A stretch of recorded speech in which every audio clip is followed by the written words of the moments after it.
नमस्कार, आप देख रहे हैं दिव्य हिमाचल टीवी और मैं हूं आपके साथ पल्लवी शर्मा। दिन भर की बड़ी खबरों पर नजर डालेंगे इस न्यूज बुलेटिन में। शुरुआत करते हैं हेडलाइन से। ओपीएस बहाली के लिए नेता प्रतिपक्ष ने उठाई मां चिंतपूर्णी की कसम, सरकार पर भी साधे निशाने। रावी नदी में मिंजर विसर्जन के साथ अंतर्राष्ट्रीय मिंजर मेला संपन्न। एनएच पर लैंडस्लाइडिंग हादसों पर 30 मिनट में मिलेगी मदद, एनएचएआई ने सड़कों पर उतारी 16 एजेंसियां। कोरोना के बढ़ते मामलों के बीच मंदिरों में भीड़ बेकाबू, बारिश में भी कम नहीं पड़ी आस्था। प्रदेश भर में आयोजित हुई टीजीटी नॉन मेडिकल की टेट परीक्षा, 7,992 अभ्यर्थियों को जारी हुए थे कॉल लेटर। हिमाचल में नहीं थम रहे हादसे, कहीं ट्रक कार की टक्कर तो कहीं बीच सड़क पलटा वाहन। कोविड के बाद सरकारी स्कूलों में इस साल बढ़ी बच्चों की एनरोलमेंट, 91,251 ने ली एडमिशन। और अब समाचार विस्तार से। विधानसभा चुनाव आने को हैं और ऐसे में कांग्रेस जनता का समर्थन पाने के लिए जी तोड़कर मेहनत कर रही है। कांग्रेस ने जहां ओल्ड पेंशन बहाली पर चुनाव लड़ने की घोषणा की है, वहीं अब हरोली में भी नेता प्रतिपक्ष मुकेश अग्निहोत्री ने सत्ता में आते ही ओपीएस बहाली की बात कही है। उन्होंने कर्मचारियों को पुरानी पेंशन स्कीम देने के लिए माता चिंतपूर्णी तक की कसम मंच से उठा ली है। इसके अलावा उन्होंने प्रदेश सरकार पर भी जमकर निशाने साधे हैं। देखें क्या कहा है कांग्रेस नेता ने।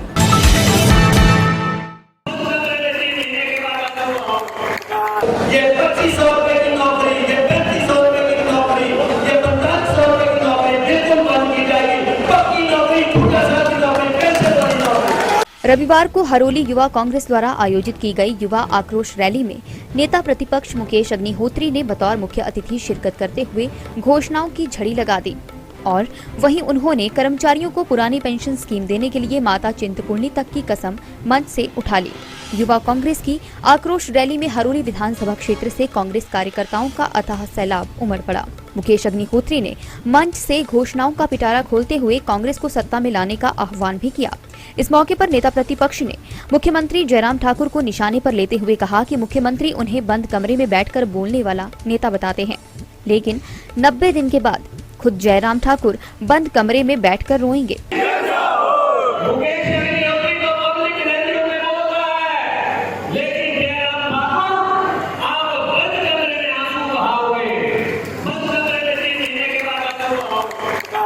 उन्होंने सरकार पर युवाओं के साथ रोजगार देने के नाम पर छलावा करने का भी आरोप लगाया। 20 लाख लोगों को प्रत्यक्ष और अप्रत्यक्ष तरीके से नौकरी देंगे और आपको मालूम है मुकेश अग्निहोत्री जो कहता है वो तो है पत्थर की लकीर है। नेता प्रतिपक्ष ने कहा कि भाजपा सरकार ने मेरिट को दरकिनार कर केवल मात्र 1-2 विधानसभा क्षेत्रों के लोगों को ही नौकरी दी है। उन्होंने कहा कि प्रदेश में जयराम सरकार सत्ता से बाहर जाने वाली है और सत्ता में आते ही कांग्रेस 5 लाख लोगों को प्रत्यक्ष रूप से रोजगार देगी। टीएमटी प्लस वाटर टैंक की दीवारें मोटी परत की होने के कारण मजबूत होती हैं, जिसकी वजह से एक्सट्रीम सर्दी या गर्मी में भी वाटर टैंक को कोई नुकसान नहीं पहुंचता। 8 दिवसीय अंतर्राष्ट्रीय मिंजर मेला रविवार को संपन्न हो गया। इस दौरान मुख्यमंत्री जयराम ठाकुर ने मेले की शोभा यात्रा की अगुवाई की। इसके साथ ही सीएम ने ऐतिहासिक चंबा चौगान में हिमाचल प्रदेश के गठन के 75 वर्षों के उपलक्ष्य पर राज्य स्तरीय कार्यक्रम प्रगतिशील हिमाचल स्थापना के 75 वर्ष का भी शुभारंभ किया। जिला चंबा का 8 दिवसीय अंतर्राष्ट्रीय मिंजर मेला रविवार को रावी नदी में मिंजर विसर्जन की रस्म अदायगी के साथ संपन्न हो गया। रावी नदी में मिंजर विसर्जन की रस्म मुख्यमंत्री जयराम ठाकुर ने अदा की। इससे पहले मिंजर मेला के समापन पर एक भव्य शोभा यात्रा निकाली गई, जिसकी अगुवाई मुख्यमंत्री जयराम ठाकुर ने की। अखंड चंडी पैलेस से निकली शोभा यात्रा का नेतृत्व शहर के प्रमुख देवता भगवान रघुवीर ने किया। शोभा यात्रा में भगवान रघुवीर के अलावा स्थानीय देवी देवताओं ने भी हिस्सा लिया। इसके अलावा पुलिस व होमगार्ड के जवानों की टुकड़ियां भी शोभा यात्रा में शामिल रही। शोभा यात्रा के मंजरी गार्डन पहुंचने पर लोक गायकों ने पारंपरिक कुंजड़ी मल्हार गायन किया। इसके बाद पान वितरण की रस्म अदायगी के बाद मंत्रोच्चारण के बीच मुख्यमंत्री ने रावी नदी में नारियल व मिंजर प्रवाहित कर सुख समृद्धि की कामना की। वहीं मुख्यमंत्री जयराम ठाकुर ने रविवार को ऐतिहासिक चंबा चौगान में हिमाचल प्रदेश के गठन के 75 वर्षों के उपलक्ष्य पर राज्य स्तरीय कार्यक्रम प्रगतिशील हिमाचल स्थापना के 75 वर्ष का शुभारंभ भी किया। प्रदेश में बरसात के चलते आए दिन हो रहे हादसों को लेकर सरकार अलर्ट हो गई है। दुर्घटनाओं पर रोक लगाने के लिए सरकार ने 4 लेन के निर्माण में जुटी एजेंसियों को 30 मिनट में मदद देने के आदेश जारी किए हैं। नेशनल हाईवे पर अब महज 30 मिनट में मदद पहुंचेगी। NHAI ने प्रदेश भर में 4 लेन निर्माण में जुटी 16 एजेंसियों को यह आदेश जारी कर दिए हैं। यह आदेश भूस्खलन या सड़क दुर्घटना दोनों में ही लागू होंगे। NHAI ने हाल ही में शिमला मटौर नेशनल हाईवे पर हीरानगर में हुए हादसे के बाद यह संज्ञान लिया है। इस हादसे में एक युवक बस के नीचे दब गया था और इसे निकालने में NHAI को अपनी 2 क्रेन भेजनी पड़ी। युवक करीब 3 घंटे तक बस के नीचे दबा रहा। अब ऐसे हादसे भविष्य में किसी दूसरी जगह हों तो ज्यादा देर ना लगे, इसके लिए NHAI ने कड़े प्रावधान किए हैं। NHAI ने चंडीगढ़ मनाली NH में 7, मंडी पठानकोट में 4, शिमला मटौर पर 3 और परवाणु शिमला नेशनल हाईवे पर 2 एजेंसियों को राहत और बचाव कार्य तत्काल शुरू करने के लिए चिन्हित किया है। Divya Himachal presents dance Himachal dance season 8 brought to you by Ernie University. Grand finale on 6 August 2022 at Government Degree College Dharamshala Auditorium. Grand finale की जज होंगी Mansi Pathare, senior trainer from Terence Lewis professional training institute. पाए मेगा प्राइज TVS Jupiter, साथ ही special educational scholarship from Arni university. Solo winner को मिलेगी Terence Lewis professional training institute में scholarship. Master class workshop, उभरते हुए डांसर्स के लिए एक सुनहरा मौका। Terence Lewis professional training institute के सीनियर ट्रेनर मानसी पठारे के साथ भाग ले मास्टर क्लास में और जीते नगद इनाम। अधिक जानकारी के लिए पढ़ते रहें दिव्य हिमाचल समाचार पत्र या लाइक करें डांस हिमाचल डांस का फेसबुक पेज।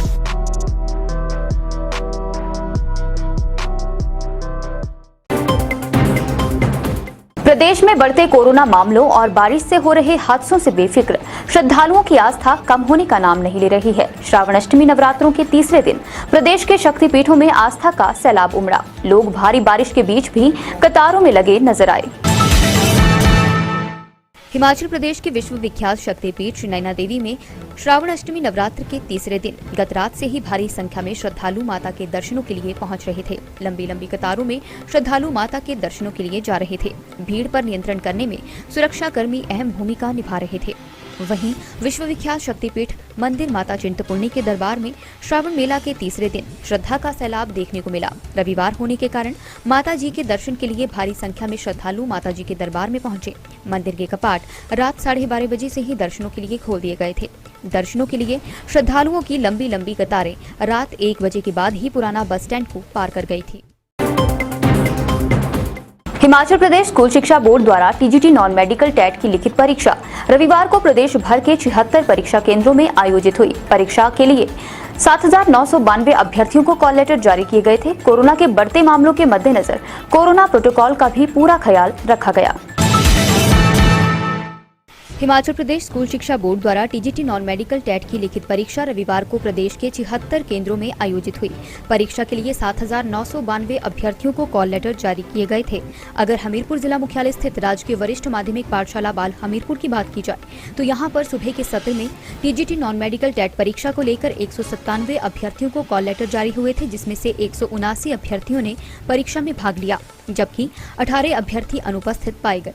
यह परीक्षा सुबह 10 बजे से 12:30 बजे तक आयोजित की गई, जबकि शाम के सत्र में LT टेट की लिखित परीक्षा भी प्रदेश भर में 2 बजे से 4:30 बजे तक आयोजित हुई। परीक्षा हॉल में कोरोना प्रोटोकॉल को लेकर पुख्ता प्रबंध किए गए थे। सभी अभ्यर्थियों की स्क्रीनिंग की गई और अभ्यर्थियों को मास्क लगाकर ही परीक्षा हॉल में प्रवेश दिया गया। खराब मौसम के बावजूद काफी संख्या में अभ्यर्थी परीक्षा देने केंद्रों में पहुंचे थे। हिमाचल में हादसे हैं कि थमने का नाम ही नहीं ले रहे हैं। रविवार को हिमाचल में कई सड़क हादसे पेश आए हैं। इन हादसों में कई लोग घायल हुए हैं, जिनका उपचार जारी है।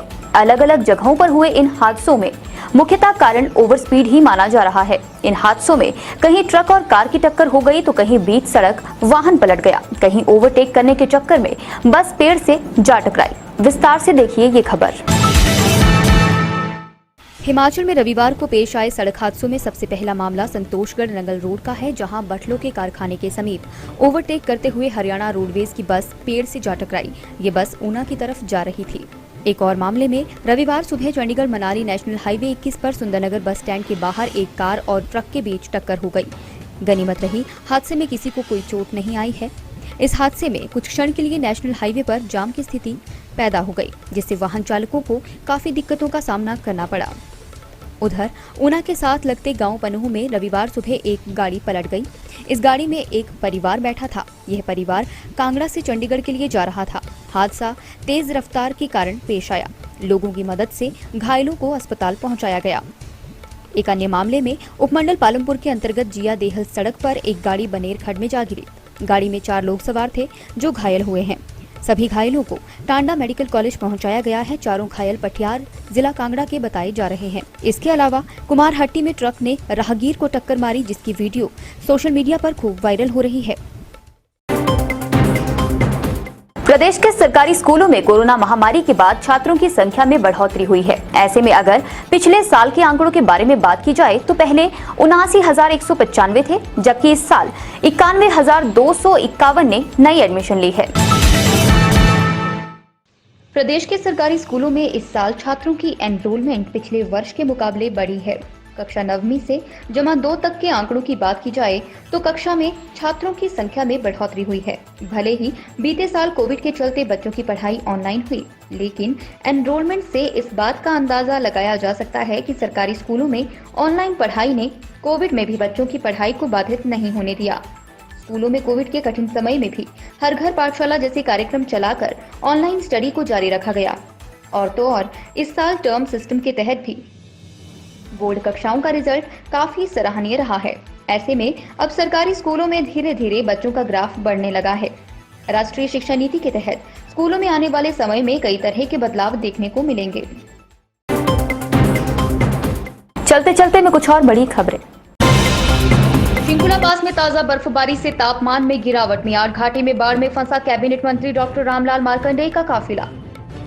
बरोट में 110 मेगावाट शानन परियोजना में पानी का जलस्तर बढ़ने से खोले सभी गेट, बिजली उत्पादन बंद। रामपुर में चोरों ने घर के ताले तोड़ 4 लाख की गहनों संग उड़ाई 25,000 की नकदी। सीसीटीवी फुटेज खंगाल रही पुलिस। ऊना के बंगाणा में घर में मजदूरी करने आए युवक ने नाबालिग को बनाया हवस का शिकार। पुलिस ने शुरू की छानबीन। आज के न्यूज बुलेटिन में बस इतना ही। रात 9 बजे देखना न भूलें शिमला से हमारा विशेष लाइव प्रसारण।